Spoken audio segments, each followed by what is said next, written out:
Let's go back once again across the sea to the endless run through Europe, WWE Monday Night Raw.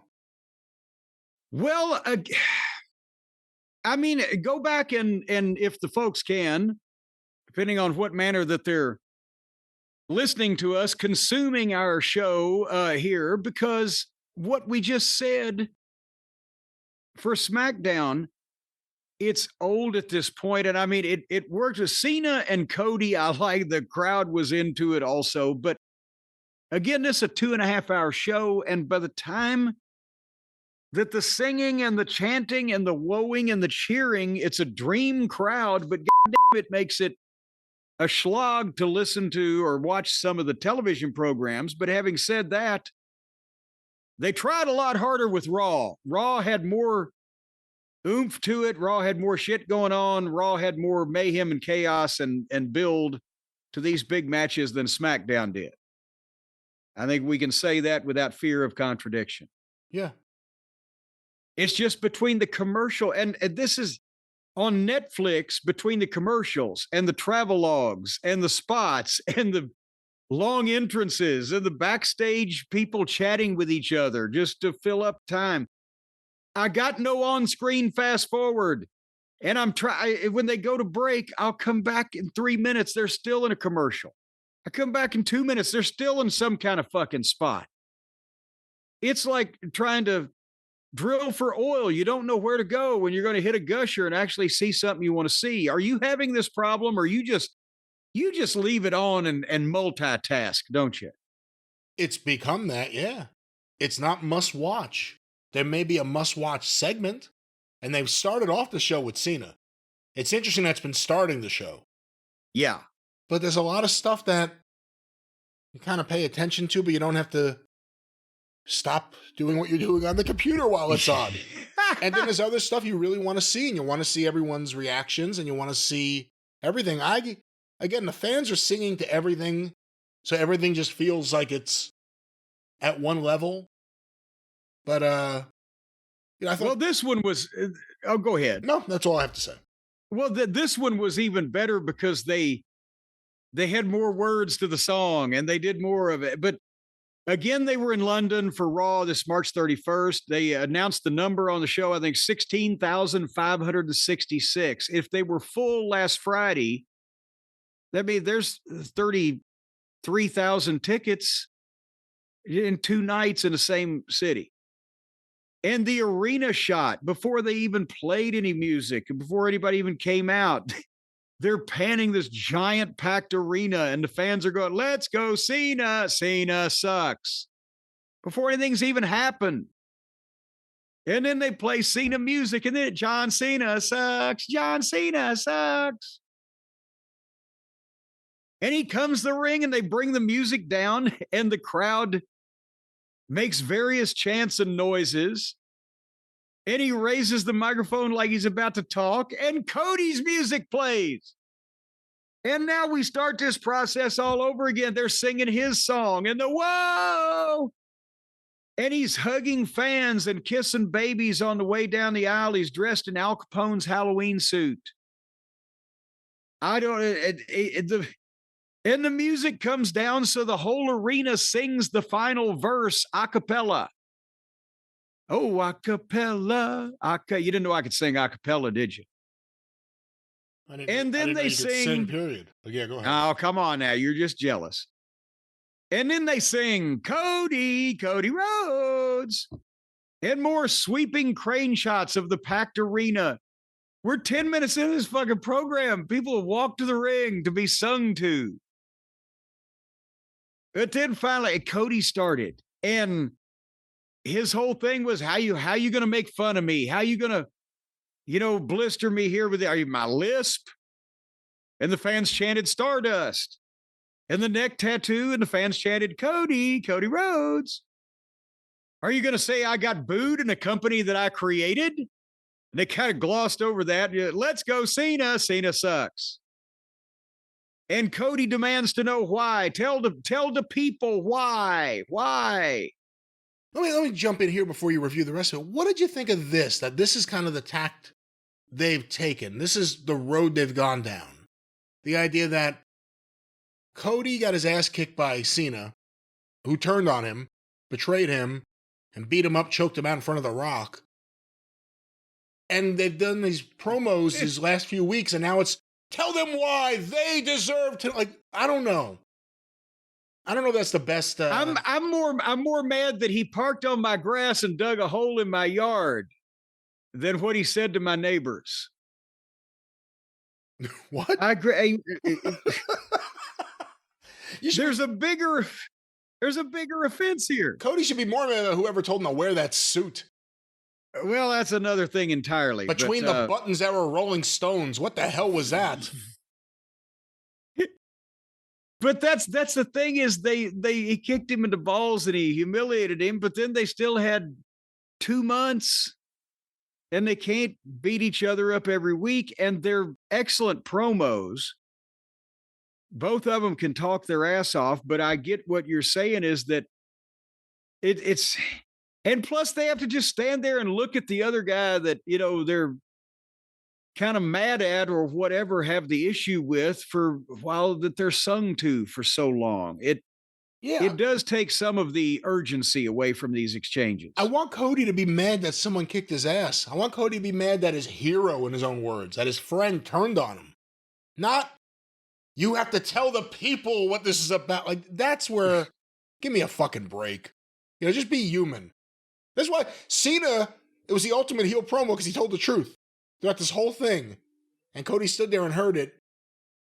The other problem is, you know, I'll let you go back to this in a second.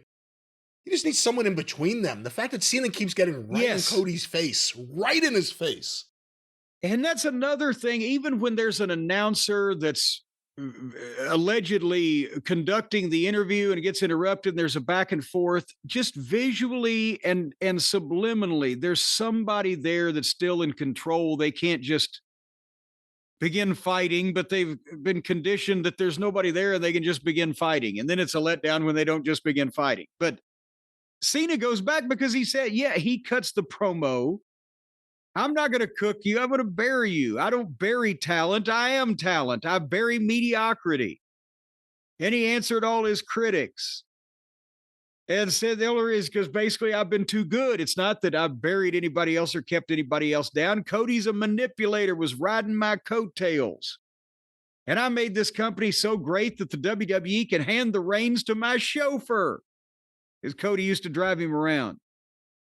You stole all my secrets to be undeniable, but you're underwhelming. You're too perfect, polished, rehearsed. You got a catchy tune that tricked these people into loving mediocrity. But you're a generic mix of every star you've ever loved, all in a big confused blob. Man. And I mean, he nailed it. Honestly? Yeah. I mean, again, Cody's the babyface, but he said everything that's kind of true about Cody here. Well, and that's the thing. And I was waiting, and he's not quite done. And then I was waiting to see what Cody was going to say and how he was going to say it. But Cena basically ate his lunch there, and we can't do it word for word. It took a while, but I'm the last real champion, and I'm taking that belt home for good and exposing you as an errand boy that got lucky. There's your why, pal. And then Cody, I mean, it was pretty fucking close because he fired back up and he started eating fucking Cena's lunch. And maybe I was chosen, but they chose me. Who chose you? The one guy in an office that's not here anymore and we don't talk about him? And if anybody's a company creation, it's you, not me. You've got more dick in your promo than you do in your jorts. It sounded stern, but I'm not sure if you break it down exactly what it fucking meant. I don't know. But you created a lot of disgusted fans, disenfranchised fans that made it easy for me to leave and create something. And finally, he said, between you and me, between the two of us in the ring, which one sold out to The Rock? And that got a big pop. And then you sold out. And that's the first mention of The Rock since the Royal Rumble in terms of these two guys doing stuff. And that was the only one that they made also. The announcers will drop it in every now and then, but they won't. I think they're placating Mr. Johnson, first name Rock, with him being mentioned, but this is being personal between these guys because that's what they need for this match. But Cody told him, you're still my hero, but you're also a piece of shit. And the fans chanted, piece of shit, piece of shit. And then Cena fired back up at Cody and said, no matter what kind of garbage they gave me, I made it great. Me, that's why you had to leave, because I make empires for billionaires and all you've ever done is steal money from their kids. And that got the ooh. Because even if the normal audience for the WWE television tapings in this country, in Butte, Montana, probably doesn't ooh at any AEW references because it's a wider, more casual audience. But with the people in London, they knew what the fuck was happening there. And they got it. And then Cody also said, wait a minute, before you go, they've never chanted at me, you can't wrestle. And that's what gets Cena mad. And he turns around to have the face off, and then he's going to turn back. But then he swings, but Cody ducks it, hits him with a crossroads. One crossroads, Cena's laid out, unconscious, dead, potentially with no pulse. And Cody stood over him and picked up the belt and walked out. And it was 20 minutes long. The content was great. That would have taken maybe about 7 or 8. But now they got another heat angle coming up before Mania. They have to, because this isn't the way you'd go in. So remember, you asked me last week, what do you think they'll do? I didn't think they needed more than one physical angle between now and then, or maybe a physical angle and a freshen up. But since this was a physical angle light, one move, but the babyface came out ahead, I have a feeling Cena's going to do something to beat the fuck out of Cody coming up here before too long. I mean, again, they got a few more weeks to have to do something else physical, and it can't be Cody gets the only physical thing until Mania, unless that's the justification for Cena walking out with the belt. You know, I really enjoy the Cena stuff. I do have a problem with him getting right in Cody's face over and over again, but yeah, if you watch him while he's doing it, the intensity, it's incredible. And the smile. There's a few points where Cody thought he had him, and then Cena just shifted to a smile. It was perfect. We've never seen this kind of intense heel promo from him on a big stage. I've liked it. A lot of fans haven't. I've been surprised in this WrestleMania season, the amount of people we've heard from who think we're being too kind to the John Cena promos. And what do you think? I mean, is it blur? Is it talking too inside? Is he making, for a John Cena heel run, is he doing enough? Is it enough? Is the direction of this and the reasoning for the feud with Cody enough? What are your thoughts on the people who don't think this is really a great build? It's probably because they don't like Cena. I mean, it's a generational showdown between the previous era and the current era. I know obviously why they would want to have it, but at the same time, they needed a heel babyface dynamic of some kind for WrestleMania. And so we were surprised that, they would switch Cena during his retirement year, but now they've done it. I don't think he needs to come out and talk to people and be a heel as he's being with a goddamn finally. I don't need you people anymore. Now I'm telling you what I really thought of you all this time, because fuck you and here's why, and all the things he said you took, and he's crying, he's whining. I'm liking the promos. They don't need to cut each other's heads off with swords. And I mean, what other match right now would you want Cody to have against any heel? They're not going to put Cody at WrestleMania against another big baby face. They're not going to do that, I don't think, without a heavy personal issue. So who would it be if not Cody and Cena? Well, that's the question. Do you think they've made the issue big enough? Have they made it make sense enough? I mean, Cody came out here this week and said, tell them what this is really all about, which is, over a month after everything originally happened. Yeah, but I think it was going to draw anyway because it's fucking Cody and Cena, and I think now they're just letting them cut the promos. It's not the hottest angle in the history of wrestling, but having said that, they maybe the guys just want to come home. They've been in overseas selling out arenas everywhere, grossing millions of dollars. Now they're going to come back and have 2 nights in a fucking stadium. I don't know that they need to do the DiBiase and Murdoch angle on Mid-South Wrestling to draw. I think that's honestly, I think that's what they're doing now is they're sitting back and like I said earlier, they're doing enough in front of this crowd or they're doing enough in front of the fans to get them interested without anybody getting hurt and anybody going crazy. Have they successfully made this make sense? If you're a wrestling fan and you have a friend who's a wrestling fan and they say, hey, I've missed all the Cena Cody stuff, explain to me what their problem is. Would you understand it?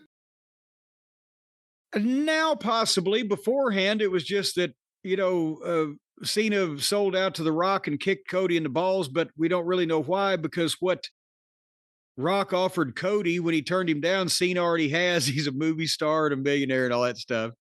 But once we got past that and The Rock quit showing up, every once in a while they mention him, but it doesn't really get in the way. Now, Well, there's the problem. I don't mind it too bad. There's the problem. If the whole thing is built around the idea, and this is what it should have been built around probably from the beginning, that Cena resents Cody for all the reasons he laid out here. But I don't know about long-term how much damage it'll do when you say a lot of real shit about your top babyface.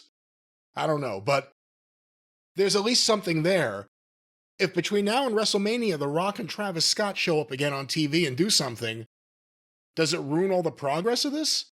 Yeah, Or does probably. it take away It from depends on what it takes away from it one way or another, whether it helps or hurts, it takes away in terms of attention being taken away from it. I don't want to see Rock and or especially Travis Scott show up anymore because he gets in the fucking way when everything makes sense that they're going to a direction that everybody seems happy with. I'm talking about the fans with what, and then he shows up and then there's fucking controversy and things start getting put together in different order and fashion.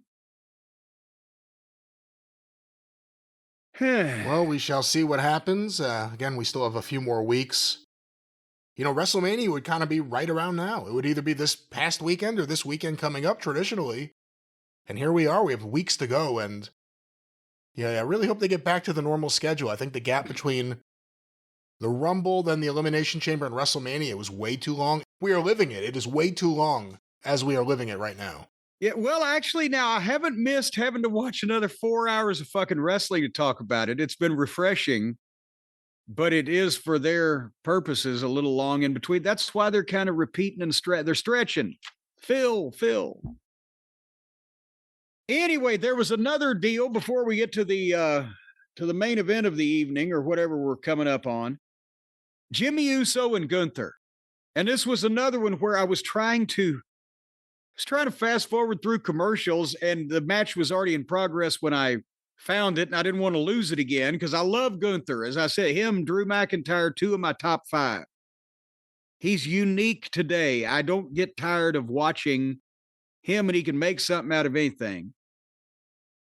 But obviously Gunther is going to defend the title against Jimmy's brother Jay. So they had a match and then Gunther hit, boom, a drop kick and a power bomb cover, 1, 2, and pulled him up.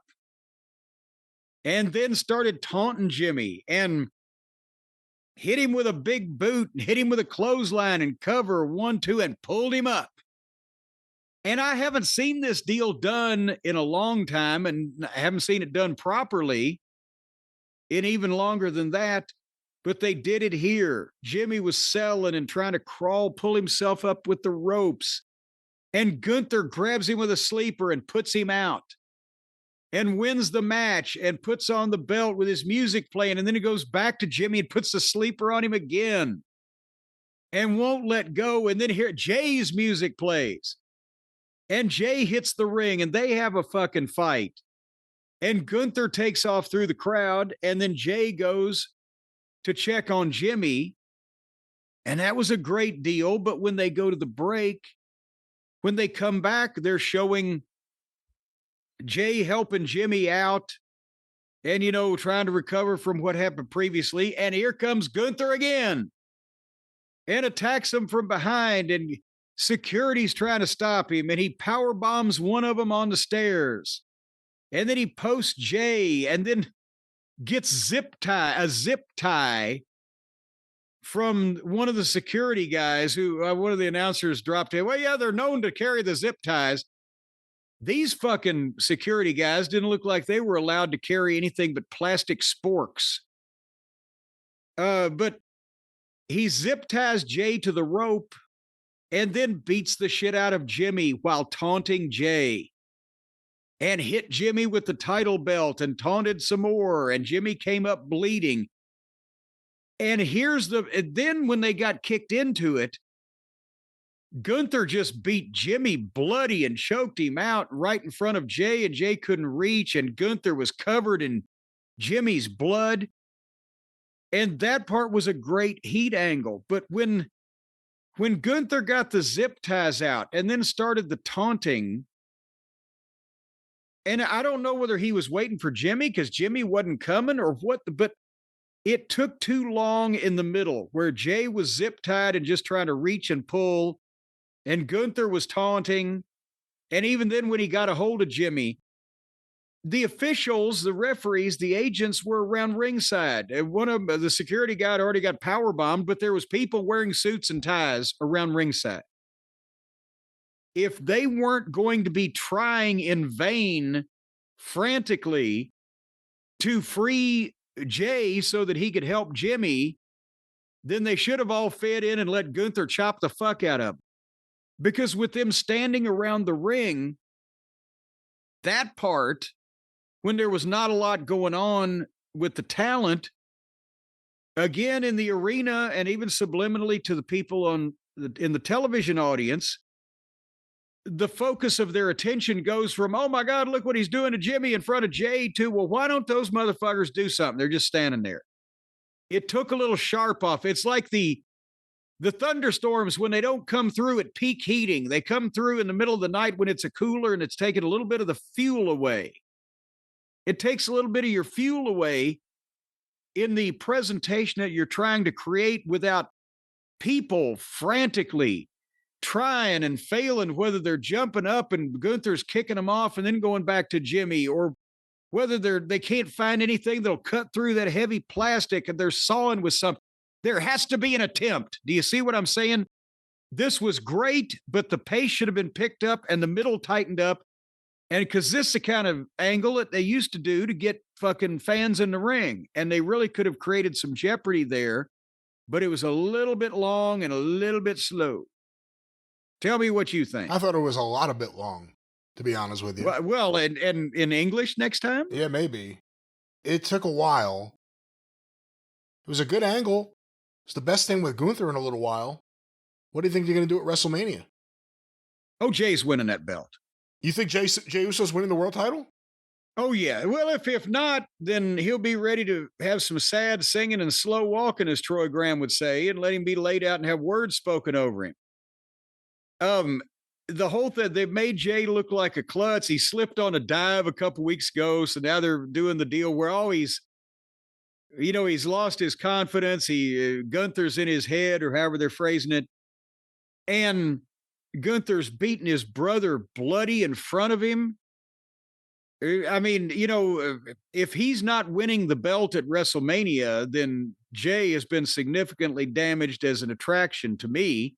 However, if he does win the belt at WrestleMania, at this point, I don't know that it hurts Gunther. It might be time for Gunther to do something else, but he's kind of established at this point, and he always turns in a bravura performance, whereas Jay needs to win the big one because he's a lot of gimmick and a lot of flash and a lot of music and a lot of yeet and not a lot of let me see 30 minutes of this guy wrestling hard. Does it hurt him if he doesn't win?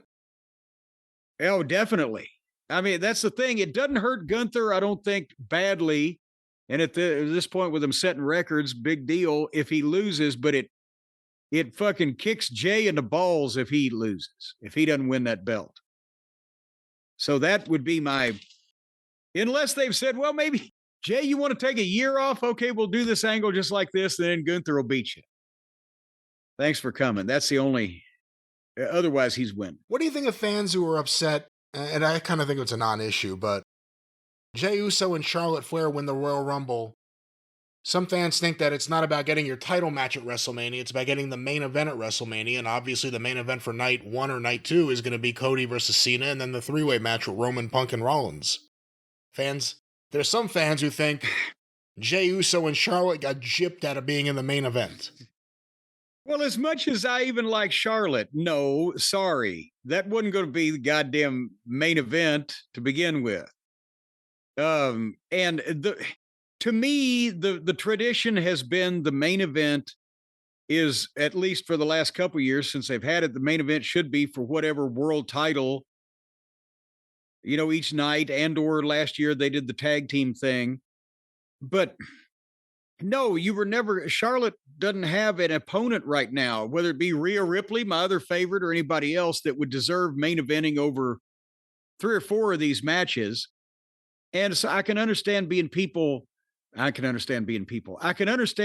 being upset that it's not one world title the other night and the other world title the next night, because technically the world title match usually is the main event. But no, when you look at business, which is going to be a bigger attraction? CM Punk versus Seth Rollins versus Roman Reigns, or Gunther versus Jey Uso? There's not a contest there. It's got to be the three-way. So that is the main event because it is the most anticipated match, the match that will create the most interest, sell the most tickets, or the most views or whatever for that particular night. And you can't argue with that.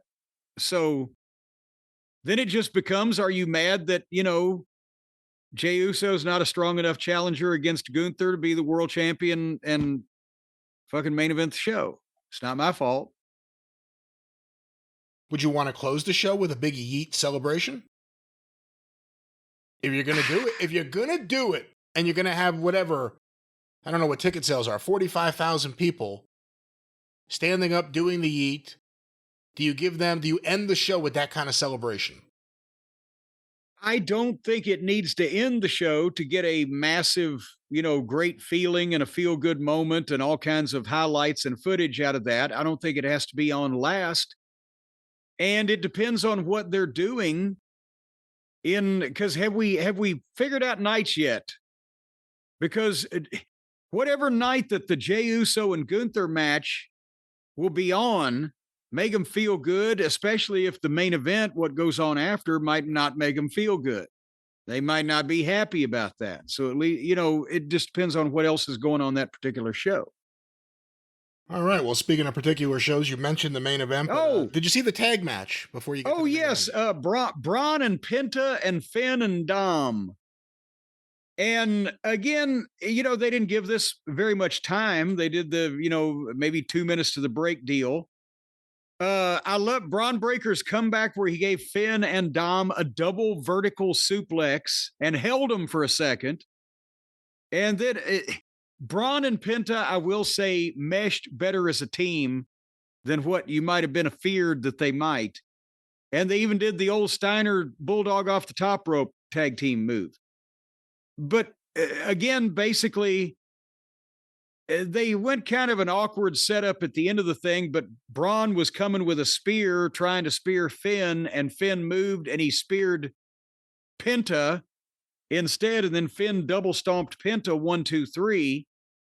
So, like you said, I think last week or on one of the shows, his brother's coming in, Penta, and maybe that's an excuse to, I need somebody I can depend on, because this was just I didn't want to team with Braun Breaker anyway, that type of thing. And it keeps that alive. Braun's not particularly a baby face, but they like him probably as much as anybody here.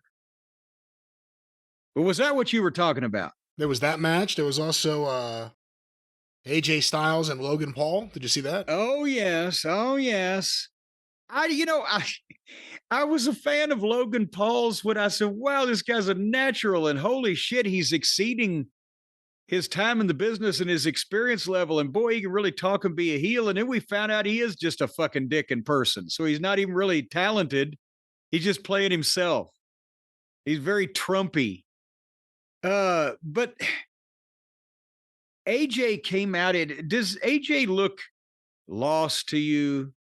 Like he's from another time and he's just landed in, after a fucking space warp. And he used to be a big deal, but everything's passed him by. And now they've picked him to have the big high spot match with douchebag Logan Paul, because that way they can do a bunch of spots with each other and Logan will be happy and be interested.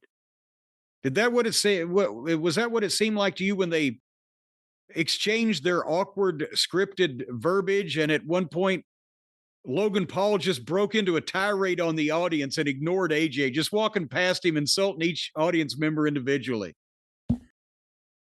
And then they get in a fight and Logan Paul nuts him and gives him a big flippy move that looked great, and AJ was laid out at the end. I think that they're there to give Logan Paul a nice match where he can do high spots and be happy and talk about it on social media. Prove me wrong. I don't know who's going to prove you wrong. AJ does. AJ hasn't done anything interesting in a long time. And then he's been in and out a few times because of injuries. He's older now, too. Someone should cut his hair. Why does everybody have to have their hair cut? I'm proud of him. He's that age. He's still got his hair. But no, it's not anything against him as a talent. It's just that it seems like, wow, this is so long ago when everybody else is fresher, and it's not his fault he hadn't done anything interesting because they didn't tell him to do anything interesting. But he still, it's like, he's left over from the previous administration. Well, once again, possibly an underwhelming WrestleMania buildup to what will be on WrestleMania. But there was a main event. There was a main event on Raw. There certainly was. Rhea Ripley versus Io Sky for the women's title with Bianca Belair as the referee. And boy, howdy, I'll tell you, they started Bianca to the ring from the time that we left AJ Styles being laid out through Bianca's entrance and commercial breaks and Rhea's entrance at Io. It was over 15 minutes by the time they started this match from the previous deal. And is an okay match. And again, people are going to say, oh, fuck Jim Cornette because he doesn't realize Io Sky is the best women's wrestler in the world today. I don't care. Because I'm not saying that she should be run out of town and run out of the country and never allowed to work and have gainful employment again. I'm saying I'm not interested. She's small. She does besides the fact that she does the ridiculous karate kung fu movie choreographed stuff that there's Rhea's a foot taller and has got to be stooging for it, etc. I'm sorry, I see Bianca as a main event women's champion level person. So I see Rhea, just because Io can do a lot of the wrestling moves, she's still small, she can't cut a promo, and I don't see her in the main event or in the women's title deal with these other two. And there was a couple of times where both of them I thought were going to break their fucking necks because they kept trying to do. One was a reverse Hurricane Rana on the floor, and then the other one they were trying to do something off the top rope. And on the floor, when Io went and lost Rhea's head, and then Rhea went and fell on Io. And then on the other one, she almost lost her off the top rope, but Rhea brought her back up and they gave her a big wing ding off of that. And then seconds later, Io was okay. But the point I'm making is they go through a bunch of 2 counts. They had a fine fucking match. This was better than most of the men's matches on AEW, much less any of the women's. But I just don't care that Io Sky can do a bunch of fucking moves. So finally, with Bianca as the referee. She gets in a way. Rhea catches Bianca with a kick that's meant for Io and then gives Io the riptide. But there's no referee for the count. And the crowd counted to like 12. Then Rhea's yelling at Bianca, get back in here. And she gets a cover and gets a 2 count. And then she's still mad at Bianca. But Rhea gets back on Io and won't break. So Bianca pulls Rhea off of Io. And then Rhea slaps Bianca, but Io comes off the top rope with a drop kick, but Rhea moves and Io hits Bianca. And then Bianca calls for a double disqualification and the crowd boos that, and not necessarily in the right way. But as of this point, they're still fighting, but we've established that the crowd likes Io and wants to see her succeed because they pull for the underdog. The crowd likes Rhea and likes it when she does shit, whether it's to Bianca, but they don't like it when anybody does anything to Io, including they don't like Bianca when she tries to do anything to Io. Have I described this just about right? The fans like Io, yes. Well, yeah, but they're picking other people. So they like everybody except when certain people do certain things to certain other people. And then they're not happy about that. But Rhea and Bianca fought on the floor while Bianca was throwing punches at Rhea, but she was looking at the ring because Io was about to dive in on him. Io dove on him. Each one of them fought the other one, and then finally Rhea headbutted and riptided Bianca and riptided Io. And was going to leave both of them laying, but then the fans chanted one more time. So Rhea went back in and got Bianca and picked her up on the second rope and gave her a riptide off the second rope. And apparently now, obviously, we're going to have another three-way for WrestleMania with all of these folks involved. Well, we knew it. That was the direction they've been going in. I guess this is another one we ask, what would it be if they didn't have these extra weeks of build-up for WrestleMania? It feels like nothing, so far, nothing feels like it's peaking at the right moment. I don't know. Something feels It's already really got off. there and it's starting to droop. You're like, 2 more weeks already? Yeah. Well, that was Raw. But everybody has a reason for what they're doing, and they got a lot of stars on the card. But there's still similarities with one thing to another that, again, if I was Punk and Drew and Seth, I wouldn't want women or any other men to have a 3-way on the show except for me. You mean Roman, not Drew. Or not Roman, or not Drew. You know what I'm saying. Yes. See, it's so confusing. You just proved my point. But if I was Punk and Seth and Roman having a 3-way, I wouldn't want to have anybody else having a 3-way on the same fucking show. Well, that was WWE Raw. Once again in Europe. They're coming home, I guess, soon.